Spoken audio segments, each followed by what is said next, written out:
So the real secret to scaling your consulting or coaching business, honestly, is having an incredible team for delivery, sales, and marketing put in place and operating underneath you. Over this past year, I've taken a huge step back, as you can probably notice from the front end of my business, putting out content, being an influencer, all these things, actually building the back end of the business and building out the right team, the right structure to actually achieve the scalability and the systematic ability. I don't know if that's a word. The systemization, I guess, of the business while still, favoring client results. So if you are a coach that is doing 10, 20, up to maybe $50,000 a month, and you're just looking to grow your team, I hope to print you $1 million check in this video. I really, honestly, whether you work with us or not, I just want to add some value to your business and show you how I was able to make that transition from, 30, 40, 50,000 a month to, multiple six figures a month. And even, this past October, we had our first six-figure contracted week, about 45,000 cash, six figures in contracts to be paid over the next 30 days. So pretty incredible what the team is capable of. And to be honest, I'm now the bottleneck. I just got to be, getting out there, putting out content. I'm working on potentially a book, some new funnels, everything like that. But my job is really just to give the team a lot of work. So let's just get straight into it. There's a few departments that every coaching business needs. And I'm just going to get into what these departments are. And even if you, for example, if you're an agency owner or a service delivery guy, that's fine too. But specifically, this is for coaches because I feel like the way that I hire and the style of which that I hire is a bit different. The departments are, first of all, marketing, and marketing is really defined, in my opinion, as generating calls, so consults on the calendar, okay, and then building rapport and trust with your market at scale. So, back when I was getting started, a big part of why it's hard for beginners to get started, it wasn't even 3 years ago that my credit card got declined for a $40 gas station purchase. So it was not that long ago that I got started, and now today, I live a great lifestyle, putting away some money. I'm putting about six figures this month, $100,000 into cryptocurrencies, and I've got a lot going for me in the financial realm now. And a big part of why I wasn't able to scale that quickly is because I wasn't building rapport and trust to scale with my market. So the way that we teach our clients to market is to be putting out content which builds relationships so that they can then sell those potential relationships, and it gives them more content, more marketing because of the results that these guys get, which they can then promote. And that's the basics of it. Obviously, the specifics are we use Facebook, LinkedIn, Instagram, and sometimes YouTube to do this. We fill the calendar these ways. But anywho, this is the first sort of department is marketing. Marketing for me is getting calls and building rapport and trust. Some people define marketing as actually collecting revenue as well, getting on the phone, making sales. For me, marketing is just the step before that point, okay? Then you've got your sales.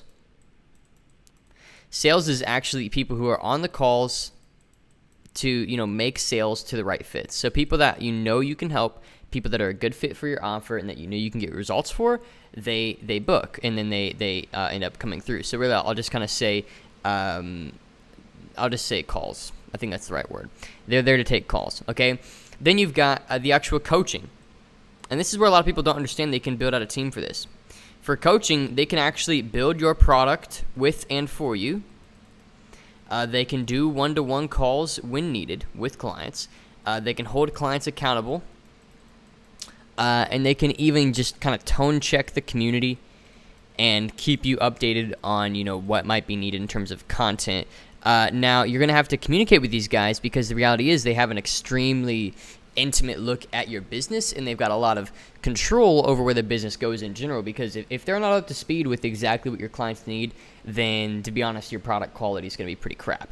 So that comes on to, where do you hire these people from, and how do you train them? So I'll answer these two questions real quick. So in terms of where to hire them from, I'll do where, and then I'll do how, because where is, where do you get them? How is, how do you train them? Where, honestly, in a perfect world, they are all previous clients. That is, in a perfect world, they are all people that have already interacted with your business, because if they know who you are and they trust you enough to invest with you, then they're going to trust you enough to let you lead and let you, kind of build the business on top of them, right? This is where all my team members have come from. Every single team member that I have on the business right now is a previous client, I think with one exception, but they were literally weeks away from becoming a client. But then we brought them on. As well as that, you want to use your network. A lot of people, they use job sites for this, but I just don't. I think, honestly, here's the thing. If you're having to use a job site in order to hire, I don't know why my phone alarm just went off, but if you're having to use a job site in order to hire, in my opinion, especially as a solo entrepreneur, then you haven't built enough of a reputation and enough influence online. And the fact that you're needing to use a job site shows me enough proof of that, right? So really, if you're a solopreneur, you should be the guy for at least 6 to 8 months, maybe 12 months, putting out a ton of content, developing relationships with people, spending 6, 7, 8 hours a day, hustling, going hard, building your platform for yourself, building your reputation, getting clients results. You should be doing those things. And by the end of that process, you should have a lot of potential team members in the form of clients, people that have actually succeeded with you. And you're going to go through a few iterations of your team, and I'll talk about that in a second. Let me actually open up that page and just write it down so I don't forget, because this is what I had to do. Iterations. You will not get it right the first time. There will be a version 1 and maybe a version, more than likely a version 2 you'll arrive there. If not, you'll arrive there by version 3, and I'm going to talk about this in a sec, okay? So where clients network, you should have a pretty solid network established. You should do a good, hard 12-month push, and by the end of that, you should have some connections. You should have clients that have gotten results with you, that are happy to help your other clients. They're happy to consult with them, and they know the frameworks and they know how you teach, and they can consult. They should also understand your product entirely. So these would be the sorts of people that you can even plug right into a sales role, because they understand the makeup of your product and your service, okay? And you should have a good network. Maybe they're clients or not. You should at least have some friends established, and you should be able to either ask them, hey, do you know anybody? Or even just put out a post on your LinkedIn, Facebook, Instagram, whatever, and just say, hey, I'm looking for applicants, right? So your job in these first 8 to 12 months, in my opinion, is to build that influence and get that ball rolling for yourself, okay? So where is clients and network, and then referral. Referral is huge. If you have people in your network that are in the same business model as you, maybe ask, hey, did you interview anybody, goodness, that you didn't end up going with that we could hire? Now, how do you train them? So this is where we kind of get into team structure and actual communication and culture. First of all, you want to have daily team meetings. If you are doing any less than daily communication with your team, you are going to get out of touch with them. I know some people really value very simple communication systems and not needing to communicate, but in my opinion, until you are the leader of a manager that manages your team, then you should be the manager that manages your team. You should be the guy that leads. So you should have daily meetings every single day. We, in my company, have a meeting at noon. It goes for about a half hour to an hour. We just talk about the opportunities that are in the pipe, the calls that we have lined up that day, how to create more calls, more opportunity, how to add some value to our clients. We talk about a handful of clients that are doing well or that need some extra support right now. And we just kind of generally stay on the same page. And without this meeting, I would not be able to run my business at the scale that I run it at. It would be impossible. But it is capped at an hour, so we don't waste time. We don't go over. It is, all right, let's get straight to it. Let's get done what needs to get done. And it's an opportunity for me as a leader to call out bad behavior and to reward good behavior in front of the whole team, because I think the team needs to know where I'm taking this business, and they need to trust my leadership, right? So daily team meetings. Next is that every single new role needs at least a 4-week learning window. And this is where, no major results are expected from them. They should just be extremely coachable in this 4 weeks. Whether it's, let's say it's a coach. One of the mistakes that I made is I brought on a coach, and just because I assumed that they had gotten results themselves with their program, that they would be a good coach. But then I realized that, okay, I have to actually coach them on how to coach. I have to show them how to do that. Because just because they've gotten results doesn't mean they know how to get somebody else there. And that's the big misbelief, the misconception in the coaching industry. People say, oh, you have to have done it yourself in order to get results. And I think that helps, but honestly, knowing how to teach people is a totally different skill. And I didn't learn that until I brought on a coach, and then I had to get them up to speed, right? So you should have a 4-week window for training. You should be able to track their performance as a coach, as a salesperson, as a product manager, whatever. You should be able to track these things and really think about how can you boil their role down to a simple number that you can track over, a week-long span or a month-long span or even a daily span. What's a KPI you can give each coach? For example, some KPIs for my business, my operations guy has what we call a net promoter score, which is basically the total on a scale of negative 100 to positive 100. So anywhere from negative 100 all the way to plus 100, the client sort of experience. And we measure it by having a form that goes out, once a month to all of our clients, and then they fill it out and they let us know where they're at. And our experience right now is about a 70. It's like a 76, I think, is where we landed this past week. And because of that, because we have our clients fill out a net promoter score, I then have this number that I can associate with my operations guy, because he's basically in charge of making sure that the team and our clients are happy and thriving. Basically, he's kind of in charge of the entirety of the back end of the business. And so I compensate him in a ratio, to this number right here, right? So then he gets paid based on that. Another KPI that you can look at, obviously, for like a sales guy would be something like their closing rate, right? So they get paid a percentage of sales plus a bonus for their closing rate or something like that, or purely just a percentage of sales. I pay my guys right now 10%, pretty much purely. They get 10% of all sales.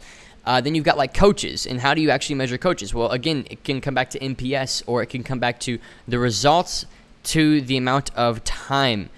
Results plus the amount of time spent sort of equals, their compensation. You can come up with a number for this. So everybody should have a number that you can measure their performance off of. Nobody should be paid off of retainer. And I'm trying to move my business to a place where everybody is paid off of purely off of performance. And this is actually a really neat place to be as a business, where it truly feels like everybody just eats a piece of what they kill, which is really cool, I think. So how a 4-week window where you're working with them, again, daily, at least daily. And even if it doesn't feel like you have to meet with them, trust me, if you meet with them for 10, 15 minutes, you're going to realize things that you need to teach them. It's interesting how little we realize what people don't know yet. So like when I'm spending time with my team and I'm like, oh, you didn't realize that that's how I do that. Wow, I thought that was like clear. And it's just, there's always more room for those sorts of conversations of, me handing them down wisdom or knowledge or experience or a way of doing a task or a way of coaching or selling or something that I assumed was a given, but actually wasn't, and it's just something I've picked up based on experience, right? And so I hope you guys can start to see how this is the main leap from 30 to 50,000 a month to 100, 200, 300,000 a month, because one of my favorite ideas in business is that, and I'll go back to my screen here, if somebody's 80% as good as you at something, it is worth handing that task off to them completely, because they can make up for that other 20%. Whoops, that's a dollar sign. They can make up for that other 20% purely by means of focus, right? Because they can handle more volume. Volume is more valuable than this 20% lack in perfection. And so my entire team is 80 to 90% as good as I am at all of the tasks. And so because they can do volume of those tasks. So for example, let's say a sales rep. I cannot do 7 or 8 sales calls a day. There's no way I could maintain a good state of mind to coach, to lead, to build the program, to put out content, to lead the team, everything like that if I were doing 7 or 8 sales calls a day. And so I'd rather boil that roll down, give it to somebody who's 80% as good as me after training them for 3 or 4 weeks, so that then they can make up for that 20% lacking by volume, the same way that a coach can make up for that 20% less by means of volume. So our guys will take a lot of calls with our clients pretty much every single day. We've got like 6 to 8 clients booking calls every single day, maybe less than that, maybe more like 4 to 6. But if I were to do 7 or 8 calls a day and then 4 to 6 client calls and then program updates and all this, I'd be up for like 14 hours a day. I wouldn't be able to sleep and I wouldn't do quality work, right? So this 80% rule is something that I really hold tight in my business. If somebody is or even can be within 4 weeks, 80% as good as I am at a specific task, it is completely worth giving it to them, because then they can make up for that 20% by means of focus. So now let's talk about iterations of your team, versions of your team. Version 1, more than likely, in my experience, and I don't want to speak this into being, I don't want to like create a bias in you where then this happens, because honestly, if I could skip version 1 and version 2 and just get straight to version 3, I definitely would. But version 1, your communication skills are going to suck. You're going to learn the hard way that you're going to have to build a whole new skill set as a business owner and as an entrepreneur, because right now you don't know how to communication. You don't know how to set expectation. You don't know how to lead. You don't know how to call out bad behavior. You don't know how to create opportunity for your team and help them realize that working for you might actually be a better opportunity than working for themselves. You don't know how to do these things, right? And these are just skills that you're going to have to learn along the way. So version 1 is odds are going to be people that are like, half in and half out.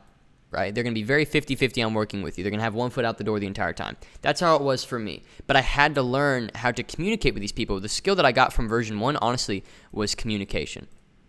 Okay? Once I learned how to communicate with people and once I learned how to lead and solve problems and address issues head on, that's what allowed me to upgrade to version 2, which is these people are more like 70-30, honestly, in terms of their commitment level, because they still had their own businesses, they still had their own things going on, and that was fine for me at the time. But we didn't do daily, so I was good at communicating, but we didn't do daily. We actually did weekly, and that wasn't quite enough. So I went from like almost having contractors that could care less about my business. I was basically just like another client, to having weekly meetings with people that like saw the vision, but it wasn't quite enough for them to like fully commit. Because, I had to like get rid of these people. I had maybe like 2 people on my team at this time. I had like 3 people on my team at this time. And now today I've got 5 people on my team. Actually 4, 5 myself included. So 2 being me and another person, 3 being me and 2 people, 5 being me and 4 people. And version 3 is they're literally 100% sold out on this business, and they want to be here for the long term, to the point where, my team is even saying like things like, hey, Trey, I've got my own business, but I want to get rid of it because I'd rather work here. They're saying things like, I'm learning more here than I ever did in my own career, and I want to go full time. Or they're saying things like, my long-term vision for this is I'm making, 30, 40,000 a month with you, and that's my full-time income, and I just want to do that for the next 5 years.